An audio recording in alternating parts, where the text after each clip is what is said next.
उन्हें कहना कितने मिस्टर मारोगे, हर घर से मिस्टर निकलेगा।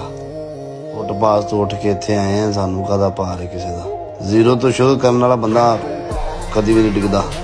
मैदान भी अपना, एक प्लेयर भी अपने, जिथे दिल लाल भी है। ये रब सानू दिते सदा बादशाही रब दी।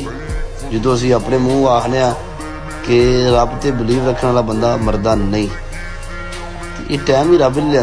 ठीक है, तो इस टाइम के भी रब का शुक्र अदा करो, क्योंकि अल्लाह के हुक्म तो बगैर पता नहीं हिलदा। रब तेरा शुक्र है, शुक्र अल्हम्दुलिल्लाह।